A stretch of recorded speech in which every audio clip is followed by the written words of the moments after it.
საფარქვეშ ჯონ დევირი თავი მე-14 საკუთარი თავისთვის მოტანილი სასჯელი ძალაუფლების პატივის მცემელნი დიდ ძალაუფლებას ფლობენ და პატივი თან დაჰყვება მათ.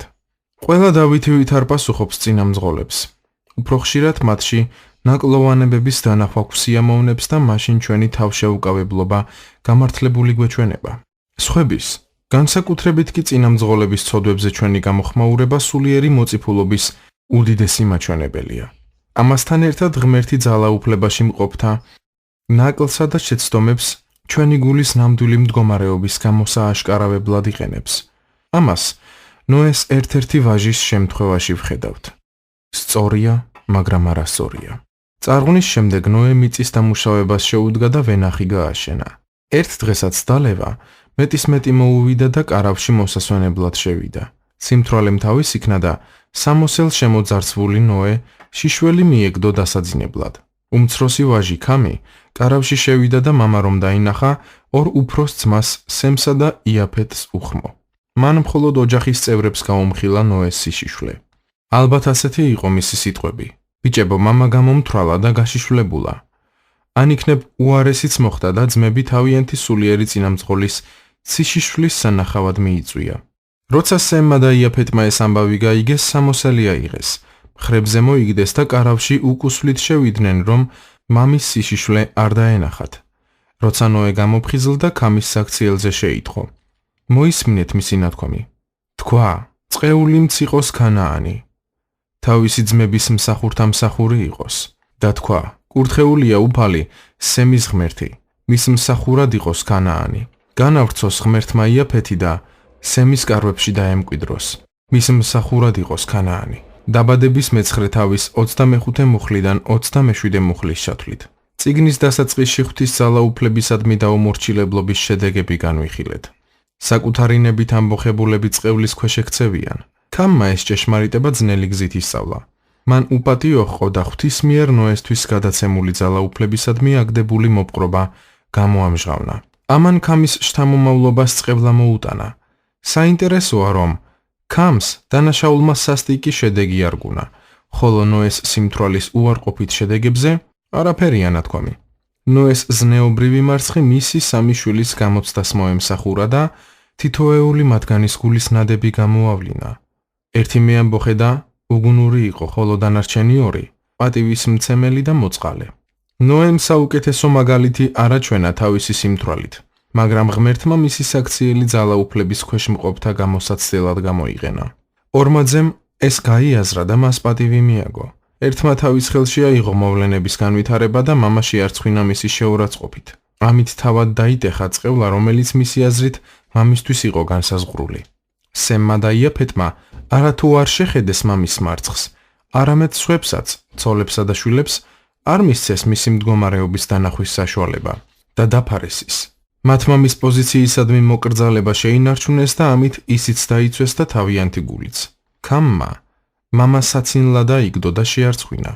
ამით მისი მმართველობის უფლებამოსილების შერყევა სცადა.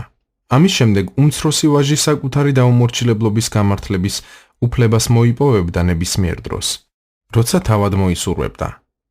იგივე ხდება ნებისმიერი ადამიანის ცხოვრებაში, ვის გულშიც დაქვემდებარების პროტესტი არსებობს.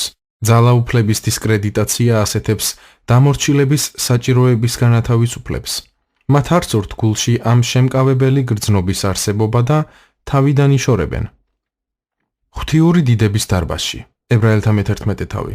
ღმერთი ნოეს რწმენით და მორჩილებით იკვეხნის, მაგრამ ჩამონათვალში ქამი არსად ჩანს. ქამი არასწორი იყო?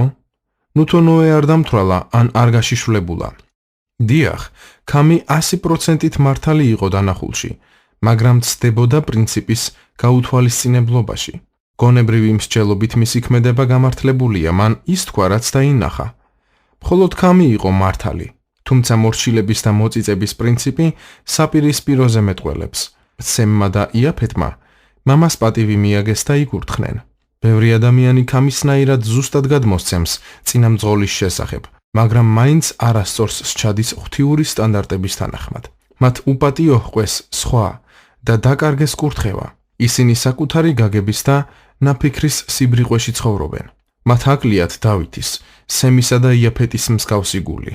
როცა საულის დაცემა დასრულდა, დავითი ნაღვლობდა და ასე აცხადებდა: ნუ იტყვით ამ ამბავს გათში, ნუ გამოაცხადებთ აშკელონის ქუჩებში, რომ არ გაიხარონ ფილისტიმელთა ასულებმა, არიზეიმონ წინადაუცვეთელთა ასულებმა, საული და იონათანი, სიცოცხლეშიც საამონი და საყვარელნი, სიკვდილშიაც განუყრელნი არიან, არწივზე სწრაფნი და ლომზე ძლიერნი, ისრაელის ასულნო.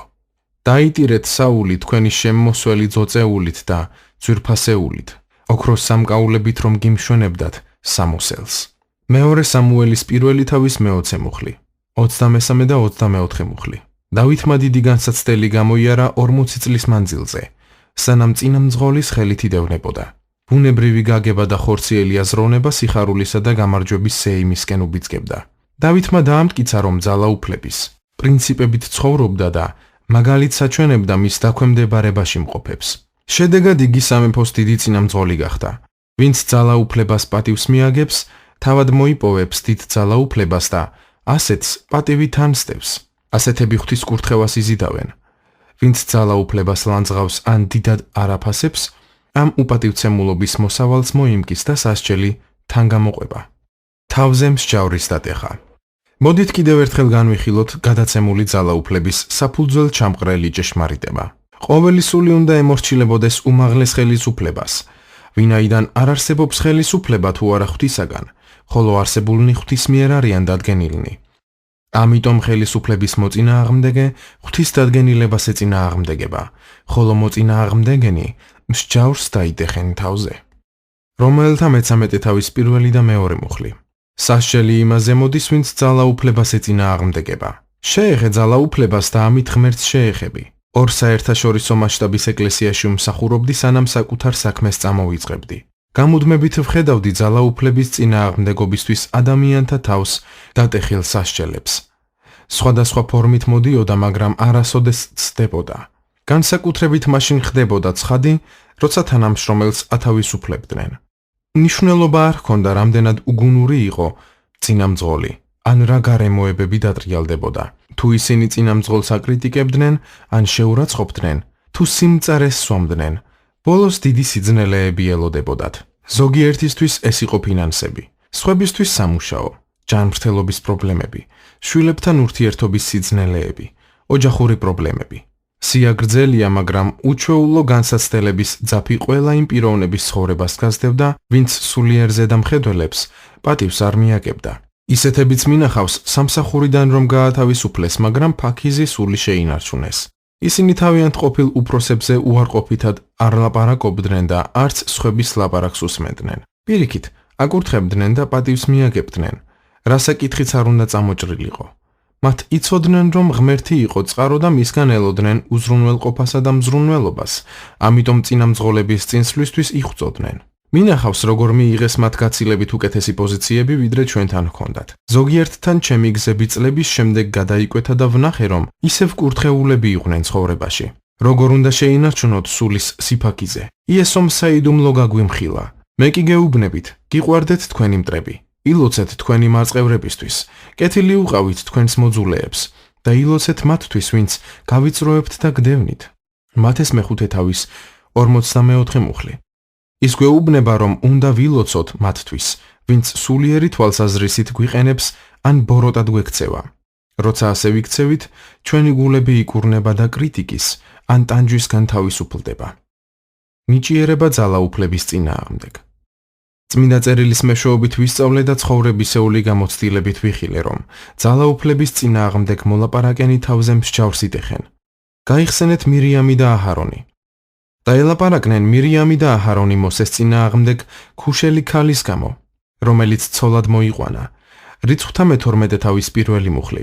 პირველი, მოდით განვიხილოთ, ვინ იყვნენ მირიამი და აჰარონი. მირიამი მოსეს დაგახლდათ. ისიც მინდა აღვნიშნო, რომ ის უფროსი დაიყო. ღმერთი მას წინასწარმეტყველს უწოდებს. გამოსვლის მე-15 თავის მე-20 მუხლი. აჰარონი მოსეს უფროსი ძმა, მღვდელმთავარი იყო.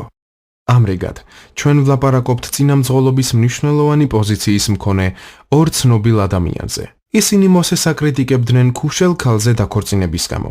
ქუშელი გახლავთ ქუშის უძველესი მიწისმკვიდრი, რომელსაც კვლევარების უმეტესობა ჩრდილო-აღმოსავლეთ აფრიკის ქვეყანასთან, ეთიოპიასთან აიგივებს. ის ქალი არ იყო აბრაჰამის შთამომავალი და მის აღთქმასთან კავშირი არ ჰქონდა. მირიამი და აჰარონი დარწმუნებული იყვნენ, რომ მოსემ შესწოდა, ან სულ მცირე არასახარბიელო გადაწყვეტილება მიიღო აფრიკელ ასულზე ქორწინებასთან დაკავშირებით. ის ხომ წინამძღოლი იყო? სწორი იყო მათი მოსაზრება. ასე ჩანს თუ რჯულს მიუმართავთ. ღმერთმა გააცხადა თავისი სურვილი, რომ ისრაელიანები ერთმანეთზე უნდა დაქორწინებულიყვნენ. მან მისიერი გააფრთხილა, რომ უცხოელი ცოლები მათ გულებს უცხო ღმერთისკენ მიდრეკდნენ. ეს მცნება მეორე რჯულის წიგნშია მოცემული. უცხოელ ცოლზე დაქორწინება დაბრკოლებას წარმოადგენდა. ისინი ალბათ ფიქრობდნენ, რომ მოსეს გავლენა მეტისმეტად დიდი იყო, რომ თავისთვის ამის უფლება მიეცა. შენიშვნა. ჩვენი ერთადერთი მითითება არის, რომ არ შევებათ უცხო უღელში ურწმუნოებთან ერთად. საქმე ეხება არა ფიზიკურ სისხლის არევას, არამედ სულიერს. იხილეთ გალატელთა 13 თავის 28 მუხლი. ახალი აღთქმის თანახმად, ორი სხვადასხვა ეთნიკური წარმოშობის ადამიანის დაქორწინება სავსებით შესაძლებელია. ამრიგად, მირიამი და აჰარონი სწორად აფასებდნენ და მაინც ქამივით არასწორად მოქმედებდნენ. მოსე მათი წინამძღოლი იყო. მისი კრიტიკულად განსჯა მიუღებელი გახლდათ. როგორც უფროს და-ძმას, შეეძლო მასთან განეხილა ოჯახური საკითხები, მაგრამ ერთმანეთს შორის ჭორაობა ან მრევლის თვალწინ ამ საკითხზე საუბარი ნამდვილად სოდვა იყო. რამ უბიძგა მათ, რომ წინამძღოლზე ლაპარაკი დაეწყოთ? პასუხი მომდევნო მუხლშია. თქვეს, ნუ თუ მხოლოდ მოსეს ელაპარაკებოდა უფალი, განაჩვენც არ გველაპარაკებოდა და გაიგონა ეს უფალმა. რიცხვთა მე-12 თავის მეორე მუხლი. ღმერთმა მათი მეშვეობით ილაპარაკა? ნამდვილად. უფალმა აჰარონი მოსეს ორატორად დააყენა. ის ფარაონს გადასცემდა სათქმელს. მირიამს ეკუთვნის ის წინასწარმეტყველური საგალობელი, რომელიც წმინდა წერილში გვაქვს. მათ მართლაც ჰქონდათ სულიერი უნარები, თუმცა მათი შეცდომა იყო სულიერი ნიჭისა და უნარის ძალაუფლებაზე გადამეტება. აჰარონმა და მირიამმა იფიქრეს, რომ მოსემ შესწოდა, მათ კი არა. თან სამივენი ღვთისგან საფუძვლიანად იყვნენ გამოყენებული. ამიტომ ჩათვალეს, რომ მოსეს აღარ ჰქონდა მათზე ძალაუფლება. სულიერმა ნიჭებმა ამ ადამიანებს მათ შემდგომ ძალაუფლებაზე თავის გადამეტებისკენ უბიძგეს. რაც შეეხება ახალ აღთქმისეულ გამოყენებას, პავლემ თქვა: სხვადასხვანაირია ნიჭი, მაგრამ სული იგივეა. 1 კორინთელთა მე-12 თავის მე-4 მუხლი. ეს და სხვა ადგილები ცხადყოფენ, რომ ნიჭების განკარგველი სული წმიდაა. ზოგიერთი ნიჭი გაძღოლას ითვალისწინებს, სხვები სწავლებას, დანარჩენები გაღებას, წინასწარმეტყველებას, განგურნებას, სულების გარჩევას და სასწაულ მოქმედებას. 1 კორინთელთა მე-12 თავის მე-7 მუხლიდან მე-10 მუხლის ჩათვლით. რომაელთა მე-12 თავის მე-6 მუხლიდან მე-8 მუხლის ჩათვლით. პავლე განაგრძობს: სხვადასხვანაირია ნიჭი, მაგრამ სული იგივეა. მსახურებანიც სხვადასხვანაირია, უფალი კი იგივეა.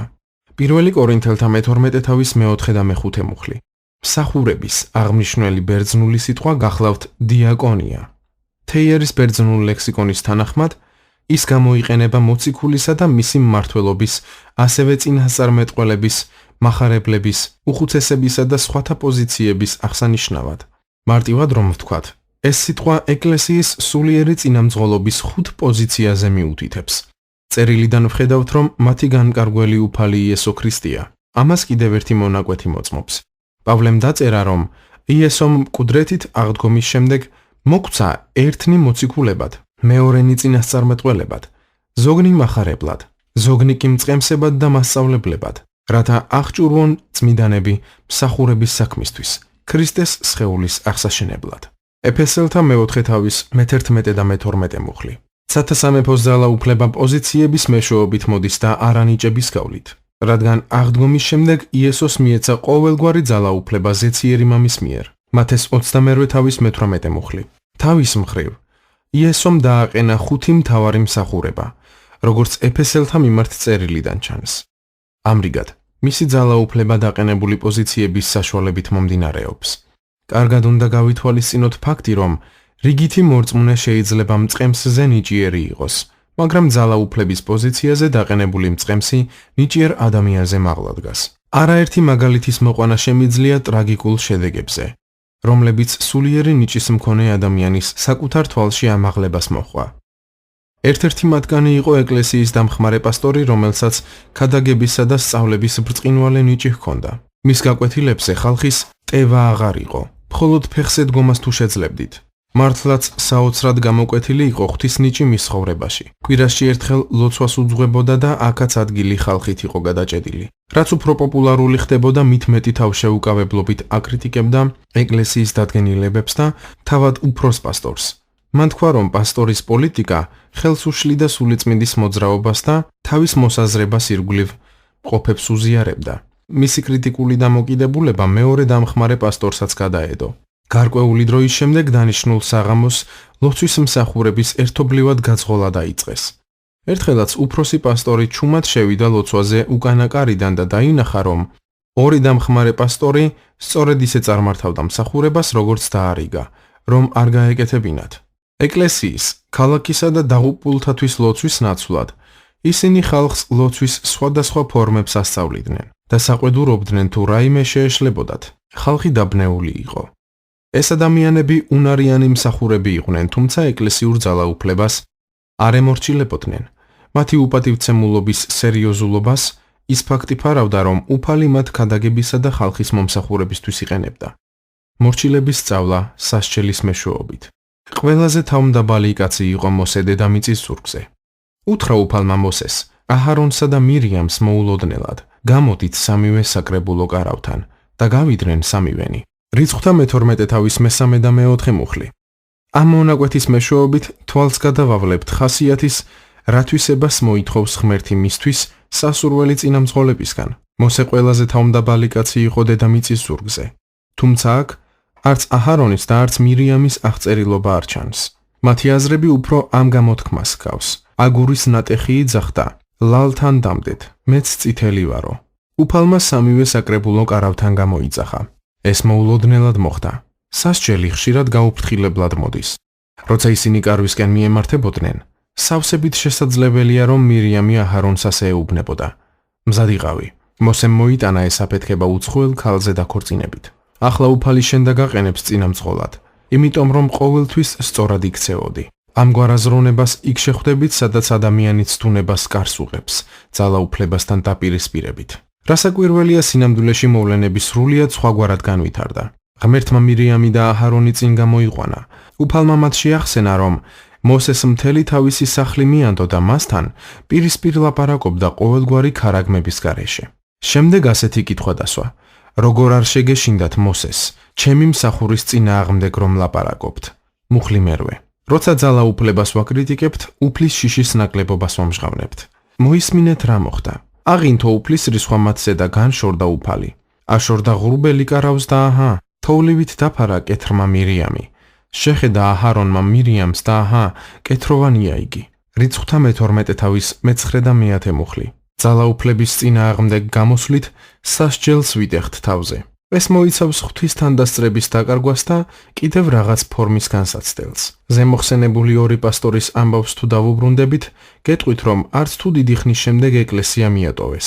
ერთი გაუშვეს, ხოლო მეორემ თავად დაწერა წასვლის განცხადება, სანამ გაუშვებდნენ.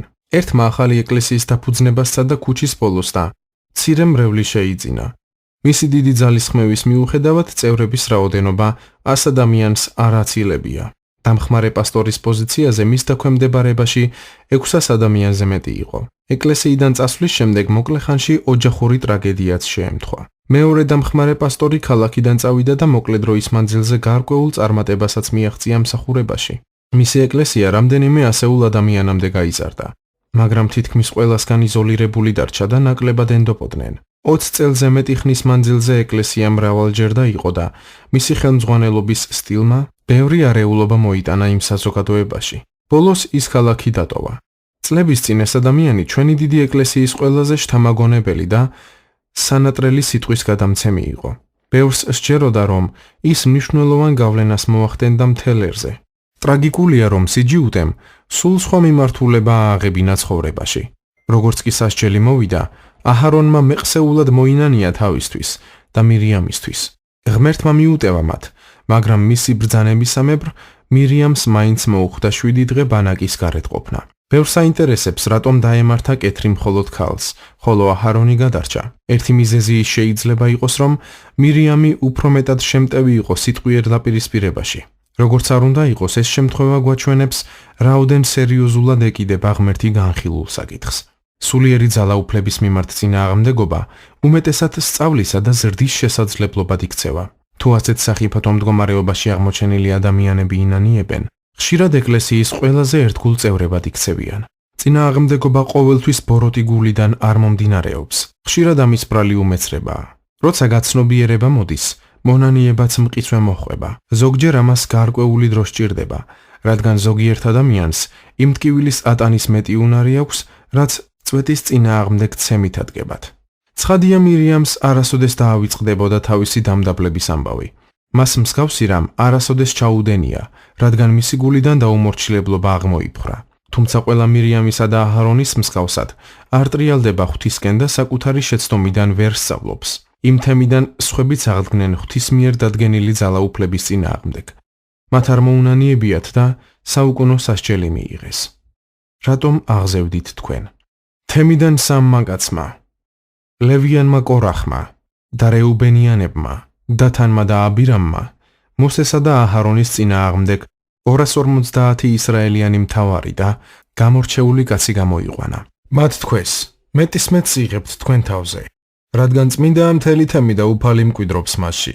რატომ აღზევდით თქვენ უფლის კრებულზე? რიცხვთა მე-16 თავის მესამე მუხლი. მარტივად რომ ვთქვათ მოსესა და აჰარონის დაქვემდებარებაში მყოფმა წინამძღოლებმა თქვეს, ჰეი ბიჭებო, რატომ მოინდომეთ მეტის მეტი?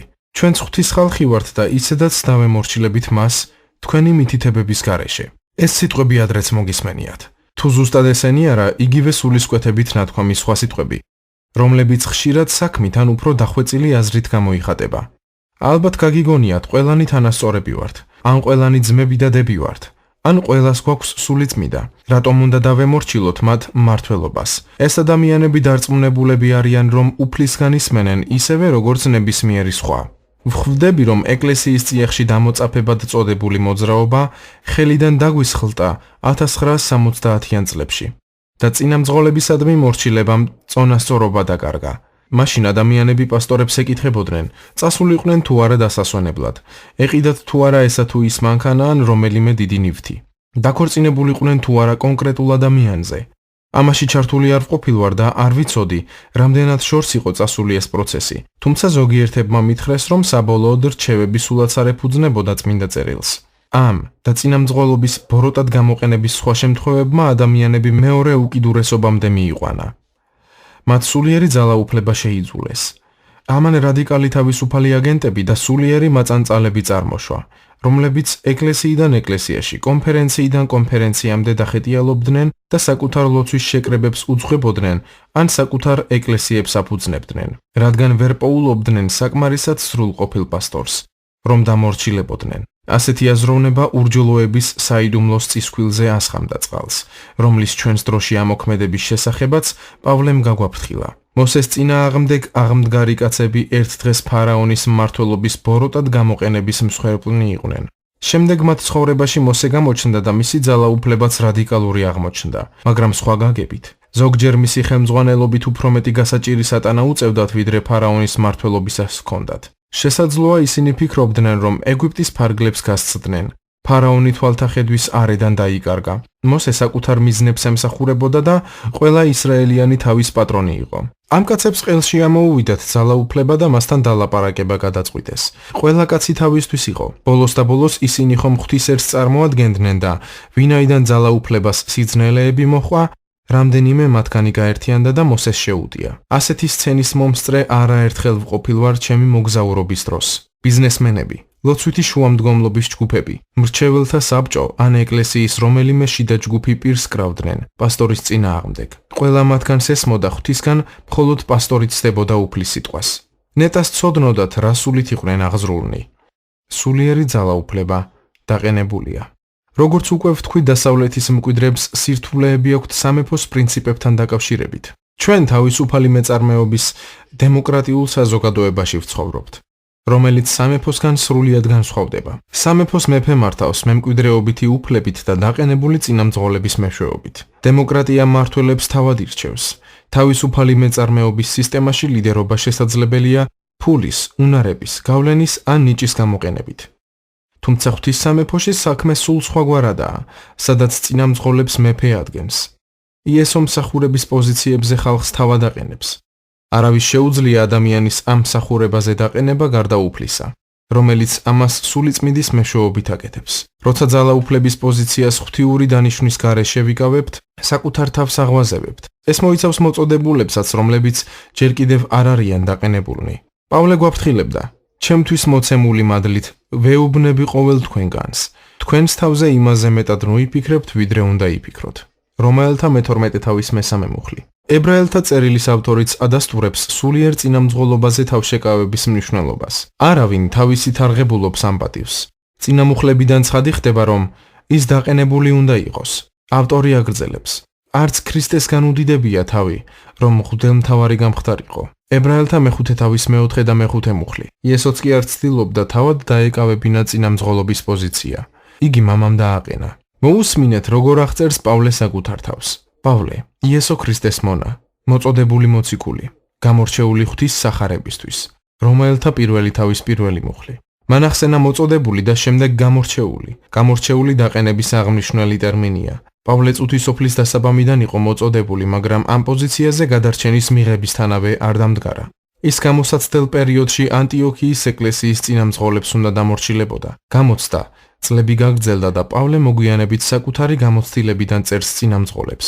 ესენიც წინასწარ უნდა გამოიცადონ და შემდეგ, თუ უბიწონი იქნებიან, იმსახურონ. პირველი ტიმოთეს მე-10 მუხლი. პავლეს ცხოვრებამ ბიბლიური ნიმუში დაამკვიდრა დღევანდელობისთვის. როცა მან ერთგულების გამოცდა გაიარა, შემწეობის მსახურებაში, მასწავლებლად დააწინაურეს. მეორე ტიმოთეს პირველი თავის მე-11 მუხლი. საქმეების მე-13 თავის პირველი მუხლი.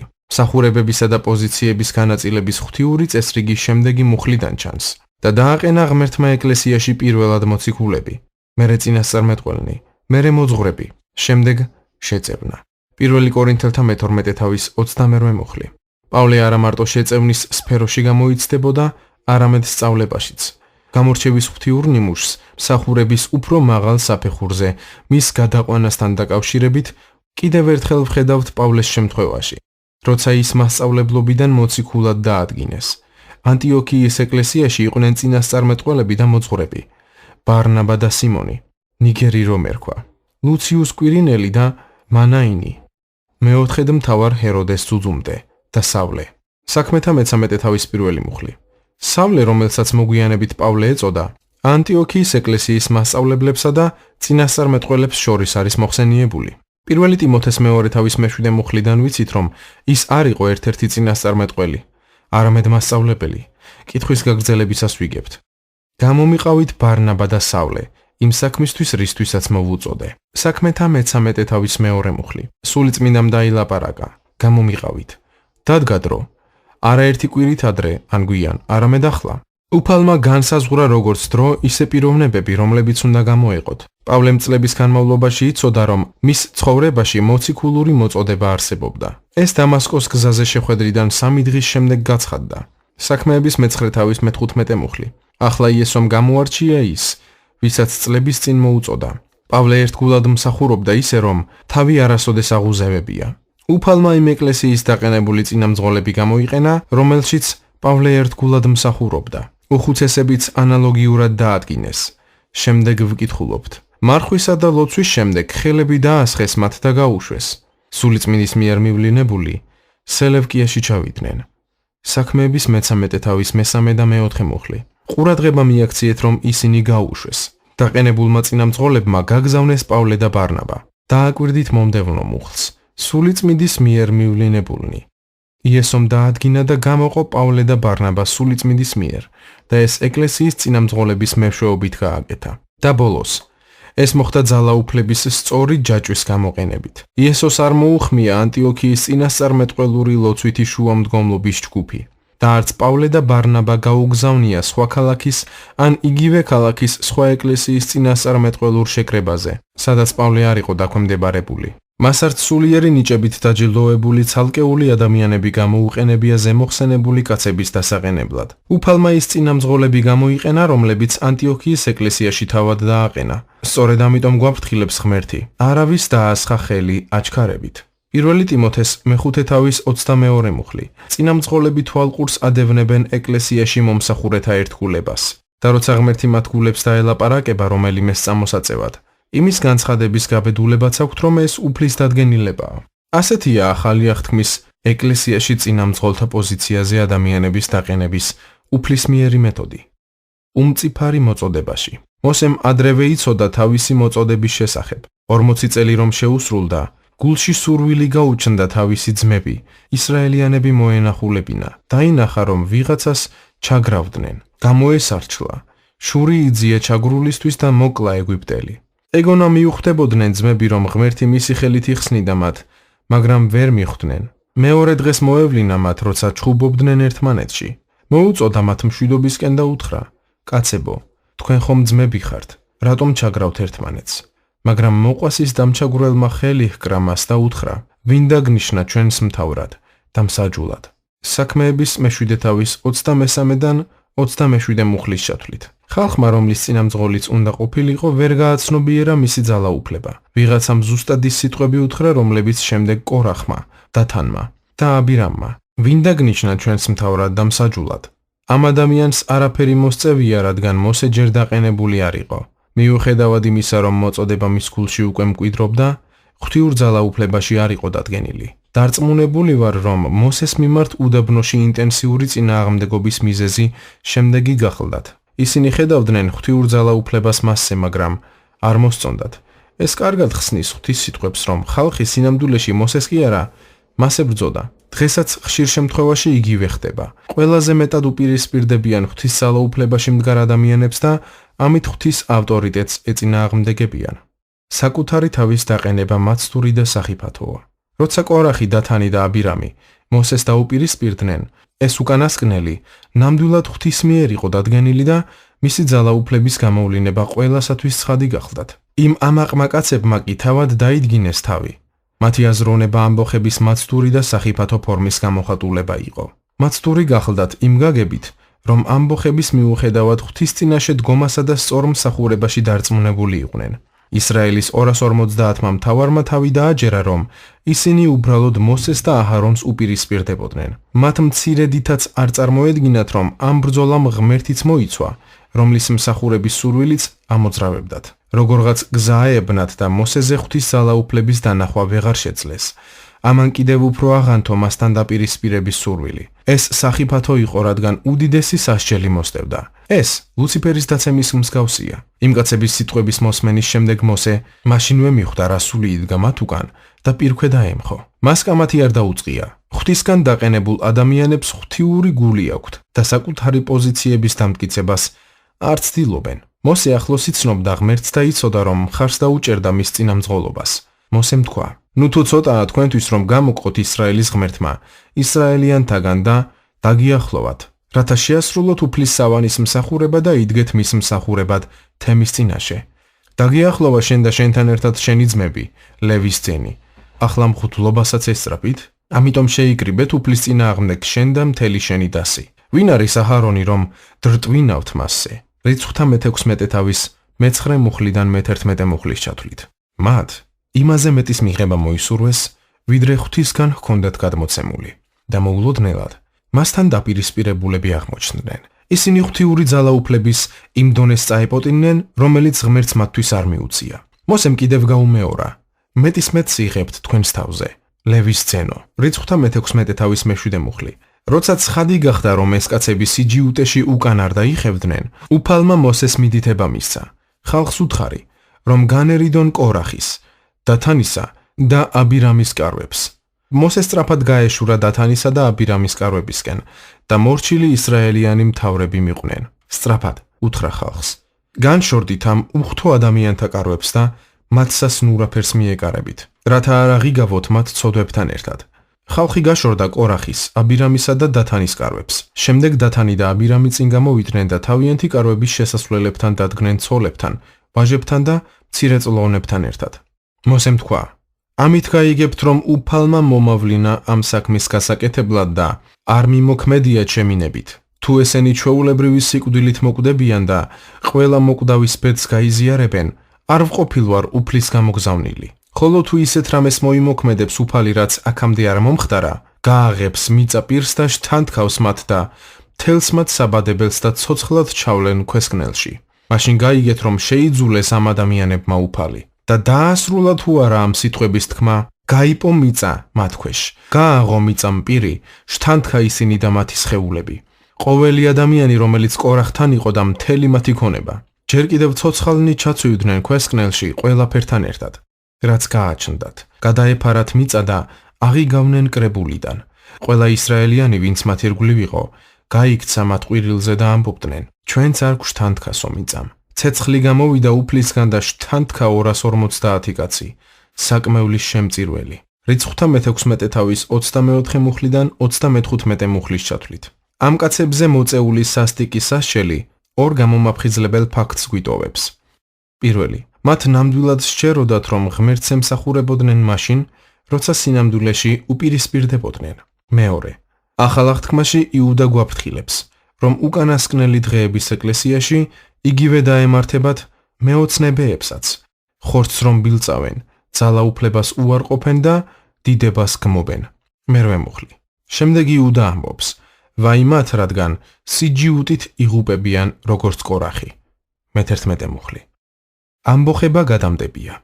ამ თავში მოთხრობილია ამბოხების ორი სხვადასხვა შემთხვევა. პირველში მონაწილეობდნენ კორახი, დათანი და აბირამი, 250 მთავართან ერთად. მეორე მომდევნო დღეს მოხდა, როცა მთელიერი წინაღუდგა მოსეს და აჰარონს. ისინი ლანძღავდნენ მას და ეუბნებოდნენ: თქვენ და ხოცეთო უფლის ხალხი. რიცხვთა მე-16 თავის 51 მუხლი. გასაგებია, რომ ისრაელიანები გაოგნებული იყვნენ წინა დღეს მომხდარის გამო, მაგრამ შეცდომა დაუშვეს, მოსეზე განაწყენდნენ და მისი დადანაშაულება სცადეს. წინა სამი ამბოხებულის გავლენა იმდენად დიდი იყო, რომ მათი ცოცხლად ჩამარხვის მომსწრე ადამიანებმა ვერ გაიაზრეს ძალაუფლების წინააღმდეგობის მომაკვდინებელი შედეგები. ამან უნდა გამოგვაფხიზლოს. არაერთხელ მინახავს ანალოგიური ზეგავლენის მარწუხები დღევანდელობაში. როცა მთელი თემი წინაღუდგა მოსეს და აჰარონს, ღმერთი განრისხდა და ყველა მათგანის განადგურება განიზრახა. მოსემ და აჰარონმა მათთვის იშუამდგომლეს. შედეგად ერი გადარჩა. თუმცა ჭირი და ერია უფლისგან და 14700 ადამიანი მოკვდა. დახოცილთა რიცხვი დიდად აღემატებოდა წინა დღისას. უფლისერო, ნება მომეცით გაგაფრთხილოთ. ამბოხება გადამდები და მომაკვდინებელია. ბიბლია არ ამბობს, რომ ღმერთს უბრალოდ არ მოსწონს ის. წერილი ნათლად გვეუბნება, რომ მას ამბოხებას სძულს. ამ საკითხის ღვთიურ ხედვას მხოლოდ ცუდ დამოკიდებულებას ვერ უწოდებთ. ლუციფერს არავინ ჰკითხა ამბოხების შემდეგ, უნდოდა თუ არა ზეცის დატოვება. იგი ელვასავით სწრაფად გადმოაგდეს ციდან დედამიწაზე. ლუკას მე-10 თავის მე-18 მუხლი. ამბოხებულ ადამიანთან კავშირი მომაკვდინებელი სურვილია. ამ მიზეზის გამო რომაელთა მიმართ პავლეს საბოლოო დარიგების სიტყვა ასეთი იყო: გემუდარებით ძმანო, მოერიდეთ მათ, ვინც განხეთქილებასა და საცდურს ქმნის წინააღმდეგ იმ მოძღვრებისა, რომელიც თქვენ ისწავლეთ და ზურგი აქციეთ მათ, ვინაიდან ასეთი ადამიანები ემსახურებიან არა ჩვენს უფალ იესო ქრისტეს, არამედ თავიანთ მუცელს და ლამაზი სიტყვებით და მოფერებით აცდენენ უმანკოთა გულებს. რომაელთა მე-16 თავის მე-17 და მე-18 მუხლი. იგივე სიტყვები მინდა გავიმეორო ამ თავის დასკვნის სახით. ვაცნობიერებ, რომ ჩემი სათქმელი აღფრთოვანებას არ გქვით, მაგრამ ამან შეიძლება თქვენი სიცოცხლე გადაარჩინოს. გახსოვდეთ, რომ ეს ჭეშმარიტებით ვაქცინაცია გახლავთ. სასიამოვნო არ არის, მაგრამ მისი დამცველობითი უნარი დიდად გადაწონის გამოყენების უხერხულობას. ღმერთი გაფრთხილების სიტყვებს ჩვენ დასაცავად გვეუბნება.